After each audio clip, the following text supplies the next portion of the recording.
European ফুটবলের রোমাঞ্চকর মৌসুম শুরু। ইংল্যান্ডের কমিউনিটি শিল্ড ফাইনালে ম্যানচেস্টার সিটিকে ৩-০ গোলে উড়িয়ে শিরোপা জিতেছে আর্সেনাল। অন্যদিকে ফরাসি সুপার কাপে শক্তিশালী পিএসজিকে ১-০ গোলে হারিয়ে ইতিহাস করেছে লেন্স। বিস্তারিত থাকছে প্রতিবেদনে। কার্ডিফের প্রিন্সিপালিটি স্টেডিয়ামে ম্যাচের প্রথম বাঁশি বাজতেই ইতিহাস। খেলা শুরুর মাত্র ২৩ সেকেন্ডে রিকার্ডো কালাফিউরির রেকর্ড গড়া দ্রুততম গোলে এগিয়ে যায় আর্সেনাল। এরপর ম্যানচেস্টার সিটিকে কোনো সুযোগই দেয়নি মিকেল আর্তেতার শিষ্যরা।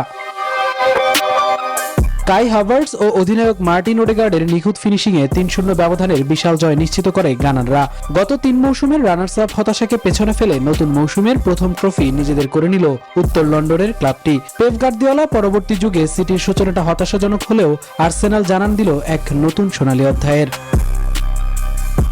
অন্যদিকে আরেক নাটকীয়তার সাক্ষী ফরাসি সুপার কাপের ফাইনাল। টানা ৪বারের চ্যাম্পিয়ন ও উয়েফা সুপার কাপ জয়ী প্যারিস সেন্ট জার্মেইকে ১-০ গোলে হারিয়ে ট্রফি ছিনিয়ে নিয়েছে লেন্স।